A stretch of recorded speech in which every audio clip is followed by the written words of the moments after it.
I think that people should come to see me in Keeper because we hold ourselves back a lot, especially here in this town. And we go, maybe I'll go to that. I'll see how I feel. I see how I feel. And I find that when we commit to each other, when our word is our bond, when we go, I'm going to go there. I'm going to support you. I'm going to be there. I'm going to have an experience. I'm going to meet somebody new. I'm going to see something I wouldn't normally do. That is the beauty. That is where growth happens. We should always be challenging ourselves. Get out of your darn comfort zone. Oh, there's no growth there. Sure, it's comfortable, but then you're just looking at the same things, you know?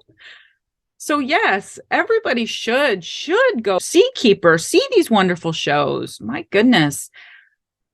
Yeah. Hi, I'm Michelle Murphy, and I wrote my solo show, Keeper. If you'd like to learn more about my wonderful solo journey, give a little listen. Keeper is my first solo show, and the idea for it came, I'm going to take you back in time to my senior year of college, 1998. And in order to graduate, we all had to do a 15-minute solo show, and I didn't do it. At the time, I was just like, nope, nope, nope, I'm not doing that. I just couldn't wrap my brain around it. I was, again, back to my fear of writing things that weren't perfect. I just didn't do it. And I carried that regret with me all the way up until 2022. And that's a true story.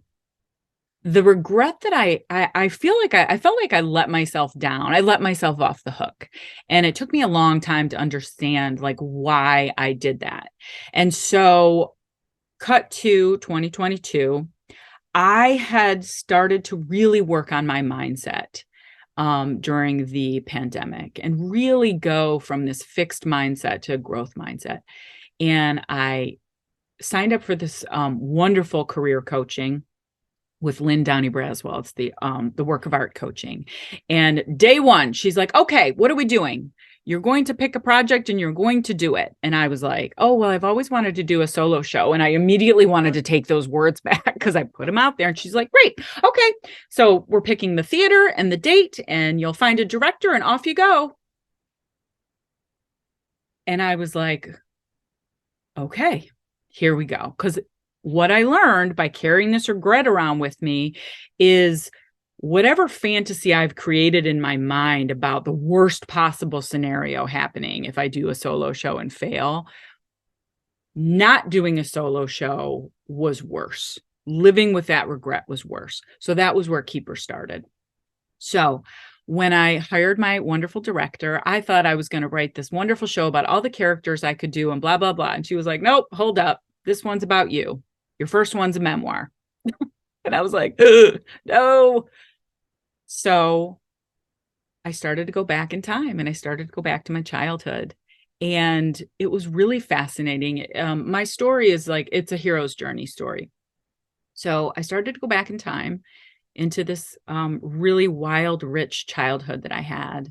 And I started to explore stories that I have always told myself that I believe that were part of the fabric of me, right? And I learned that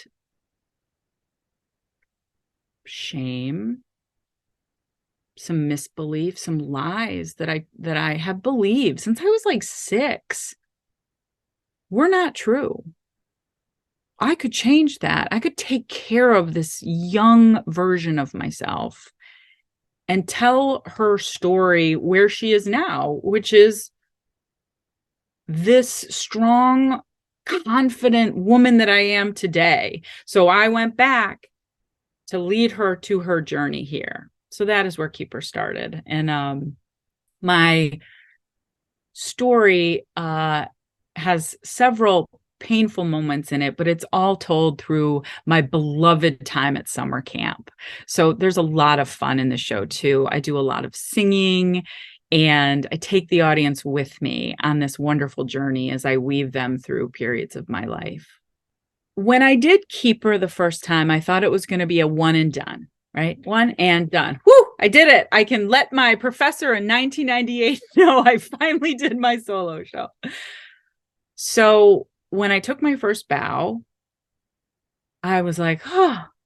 And what happened after that was I had an entire audience of loved ones jump to their feet and show me so much love. I was blown away by it. And I just thought, I was completing my bucket list. And it was really at the encouragement of not only my director and my loved ones, but this other small voice inside of me started to grow and go, why don't we do another one? Let's do another one.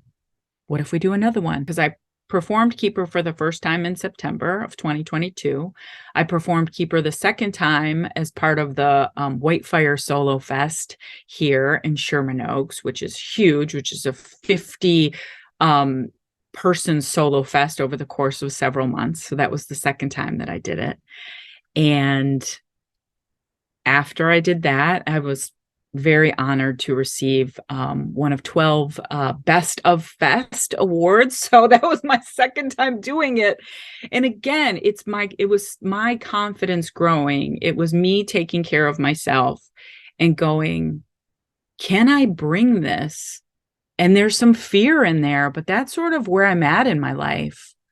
Fear may always be there, but it's not in charge anymore. And that's also part of my solo show. It's part of my solo show. Who am I if I set that fear down? Who am I if I set that shame down? I'm going to find out. I would love for the audience to feel the way that I feel about my show.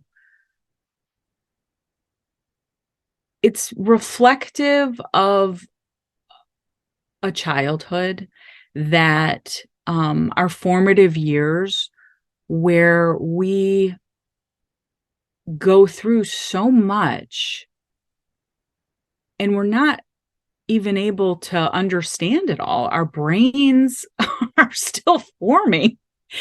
And it's amazing the amount of things that get stuck in you and that you carry with you through the rest of your life. And I think that shared experience is what makes this feel so special, is that the audience themselves can reflect on their own journey, shared circumstances they may find in my story. But more than anything, I did something and am doing something that scares me to do. But darn it, I'm doing it anyway. And I think that message, if that is a baton that I can keep passing to people, I'm going to keep doing it. Go, be brave, be, confident in your thoughts. Put yourself out there. It doesn't matter what age you are. My goodness, this is it. This is life. There is no dress rehearsal. So let's express ourselves, darn it. And thank you for coming to see my show. I really appreciate it. What am I looking for when I'm doing my show? There is something in when I perform where the part of me is present, and then there's another part of me that's sort of watching myself, right? It's how you can take in like, oh, I'm going too fast, or oh, that didn't land. You know what I mean? Like you're sort of self-judging yourself, right? Which is really complicated. Look what I'm doing with my hands. This looks very complicated. So what I have really loved is when I can get rid of that. I'm not watching myself. I am 9 years old. I am on my camp bus and I am headed to the greatest place on earth. That kind of intimacy, that kind of proximity, I share completely shame, vulnerability, joy, pain. I love that we are going to go on this little magic ride together. And that's what I'm really looking forward to. When I'm done performing, sometimes I go, did I say everything? Because I don't even remember. It was like I just ejected the tape. And the only thing that tells me that I did my job that day is when I can look out in the audience and sort of see that collective experience. It's magic. I think that people should come to see me because we hold ourselves back a lot, especially here in this town. And we go, maybe I'll go to that. I'll see how I feel. I see how I feel. And I find that when we commit to each other, when our word is our bond, when we go, I'm going to go there. I'm going to support you. I'm going to be there. I'm going to have an experience. I'm going to meet somebody new. I'm going to see something I wouldn't normally do. That is the beauty. That is where growth happens. We should always be challenging ourselves. Get out of your darn comfort zone. Oh, there's no growth there. Sure, it's comfortable, but then you're just looking at the same things, you know? So yes, everybody should go see Keeper, see these wonderful shows. My goodness. Yeah.